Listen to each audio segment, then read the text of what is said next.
gentlemen, if you can please join me in welcoming your host to the stage, Jeff Gobeil.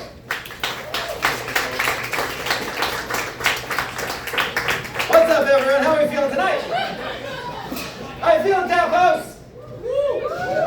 So did you ever here? Did you over there? Right on. Appreciate that. Love it. Love to see you. Thank you so much for coming out to the Next Stop special edition comedy show for Valentine's Day. How many people are celebrating Valentine's Day? Woo! We like the hands, we prefer the cheering. How many people like Valentine's are here for Valentine's Day? How many people here are single? I got a lot of very subtle me. I'm here. Well, before we get too far in the show, allow me to introduce the show. You guys got your headliner tonight, Chad Anderson. He's in the back. Let him hear it. And keep that applause going for our special guest drop-in, Scott Kay. He'll be your featured act. And one last round of applause for your bar staff. They'll be serving you drinks all night, taking care of you. If you can afford to, please tip them well. And I'll be your host. My name is Jeff Gobeil. How's everyone doing? Great. Excellent. Thank you to you, and thank you to you for sitting down here. When we got here, we didn't have any chairs. We realized no one booked chairs, and we had to scramble to get them. And then we worried, do we even have enough chairs? Yep. Turns out we needed 2, and then an extra chair for that man's coat. Right on, love to see it. I'm celebrating something that's kind of special to me, actually. About a week ago, I officially hit 3 years of continued sobriety. Thank you. Thank you, Carolyn. Thank you very much. It's been a very hard, long journey. And I always feel awkward when I say this next part, but it does bring me joy. Is anyone in the program? Anyone in that anonymous program for people like me? No, all right, keep it anonymous. Thank you. Is there anyone here who should be in the program, maybe? Let's ask that question. Couple cheers, couple hands, right on. Yes, I've learned to tell people that I am in AA. Maybe. I keep a little mystery about me, right? And this is Alcoholics Anonymous, if you haven't been to a meeting lately. We sit in a church basement, in a circle, and we bitch about our problems. That's about the size of it. And hopefully while you're bitching, someone else can relate to your story and they can come over and offer you some help, you know? When I was new, I was feeling just like you're feeling. When I was at the 3-month mark, I was feeling how you're feeling. The issue for me is, what I struggle with, it's called self-sabotaging. That means when things are going good in my life, I'll ruin it for myself. And that's my burden to bear, my burden to carry. The issue is when you're sitting in a meeting and people are sharing very heavy things, when I come in and I'm like, I'm too happy, people get mad. Because they'll have like, well, I have a DUI. I'm here because I'm court ordered because of a DUI. And I'll be like, I just graduated school. And he has a DUI. But this is what I was complaining about most recently. I was at a meeting this week and I was sitting there and I was telling them I'm having a very good week because rumors contacted me and said that I could be a host on their stage, and I'm very proud of that. I worked very hard for it.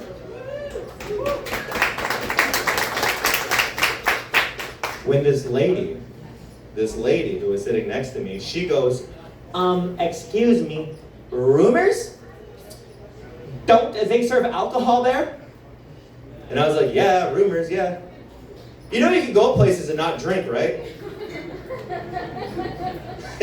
It's kind of this whole program. I don't know if you're picking up on that. But this lady, she was still coming at me. She's like, yeah, but does everyone here know what you do at Rumors?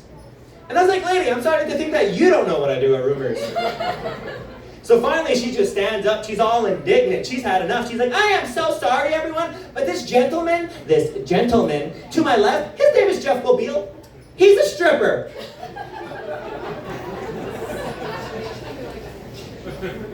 Excuse me, sorry, Rumors Comedy Club. I'm a stand-up comedian. God. So I had to pass my time so she'd shut up. And the meeting continues, and continues, and I had a thought.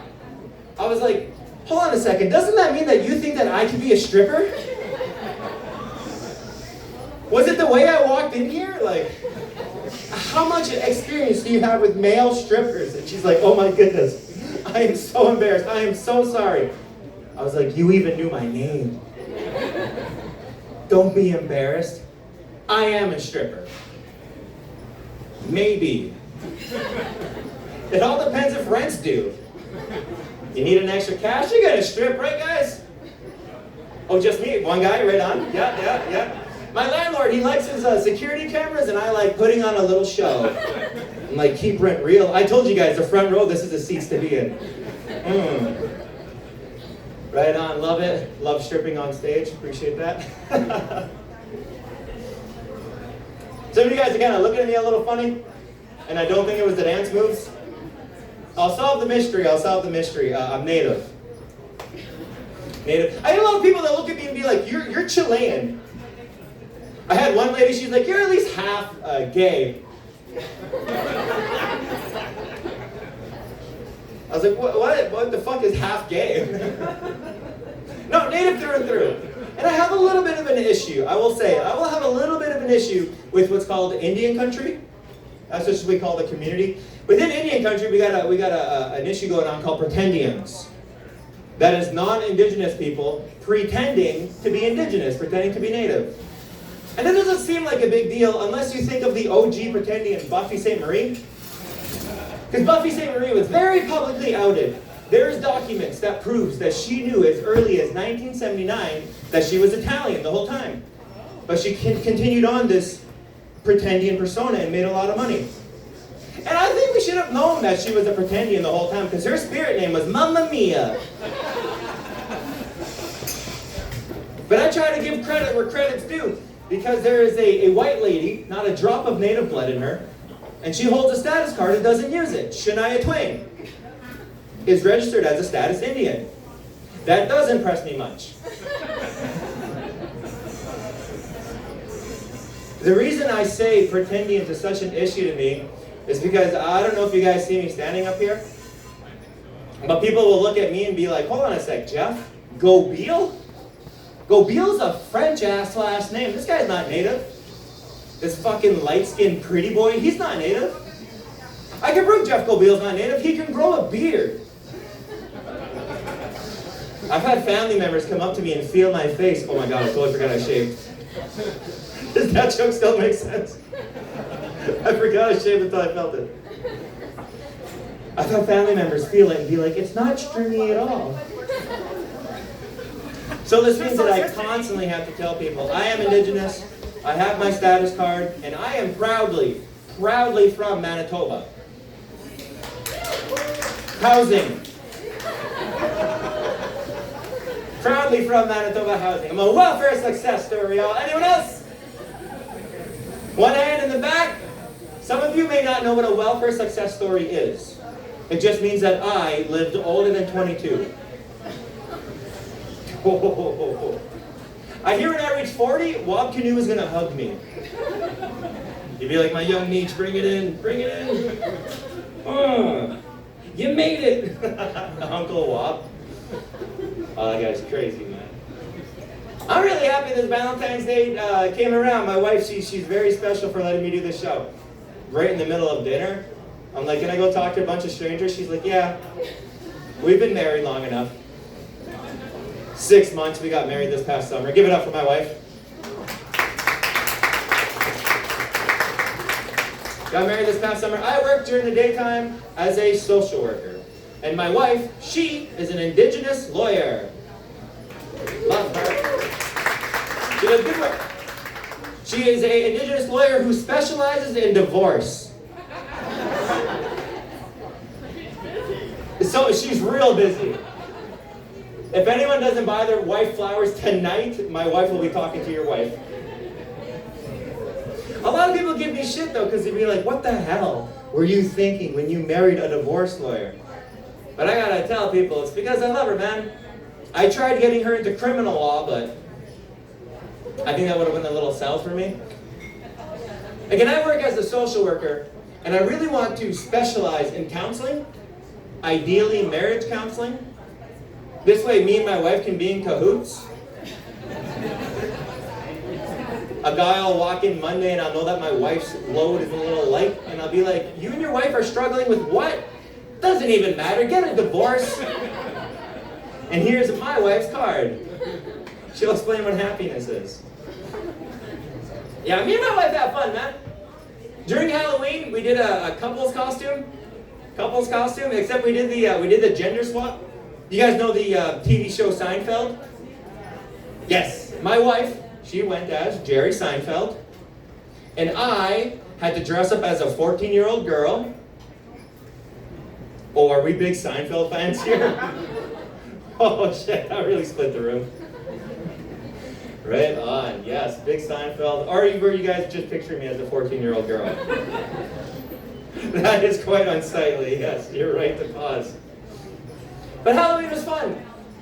Me and my wife wanted to be that house on the block that was giving away full-size candy bars. I've always wanted to be that house. Because as a kid, you love that house, right? That house is banned from being egged. So we wanted to get full-size candy bars. And we thought last year we got 20 kids. Let's double it. Let's get 40 full-size candy bars to give out to the kids on Halloween. And in the end, we got 60. And to the house, we only got 9 kids. That means we had 51 full-size candy bars that we couldn't give away. Because after Halloween, everyone has their candy. And then leading up to Christmas, everyone's like, I'm trying to watch my figure. I found myself going to 7-Eleven and just sneaking candy back on the shelf. You know the tie the shoe method? I had the guy at 7-Eleven being like, excuse me, sir, you in the brown, are you stealing? I was like, don't call me brown and accuse me of stealing. Also, I'm putting stuff back. Actually, hold on, I'm not stealing, but I am fucking up your inventory. Your count is going to be way off, sir. Oh, God. I'm also trying to better myself. I'll leave you guys with this and we'll get the next comic up. I'm also trying to better myself. I've been going to the gym lately, only because my friend's forcing me to. Because I was explaining to him my problems. I'm like, I still struggle, man. Still struggle in my day-to-day, still struggle in this life. My friend's like, I'm going to stop it right there, man. You're going to have to go talk to a therapist. And I was like, I don't want to come across as a dick, but I'm a man. And my buddy's like, you're such a man, go to the gym. And I was like, dude, you're a genius. Now, I'm not super familiar with free weights and those machines that you got to strap yourself into and do all that. That kind of scares me. But I do know the Stairmaster. That's real easy. You just climb stairs while you hit the green button and you're a Stairmaster. 4 minutes on the Stairmaster. Guys, I had an epiphany. Therapy it is. Oh God, I am no man. What was I thinking? The gym even has all these scary signs on the wall. They're like, don't drop the weights. Don't make them heavy. I thought I could start off curling 45 pounds. Nope. Drop that immediately. This one big muscle dummy, he was all too happy to see me drop it because he ran over and he was like, look, bro, I'm going to put you on game. You're going to want to take the weight. 3 sets of 10 reps. Your third set, that's your fatigue set. That's when we're building muscle. I was like, bro, my fatigue set? I walked here. I came tired. All right, I think we're all warmed up. You guys ready for this next comic?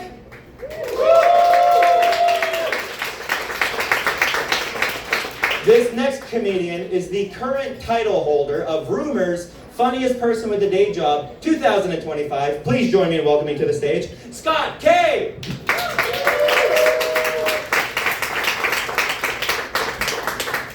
You guys, I hate the fucking gym. The gym is such bullshit. I'm more of a building mass instead of building muscle. And I never liked the gym until I found the key for me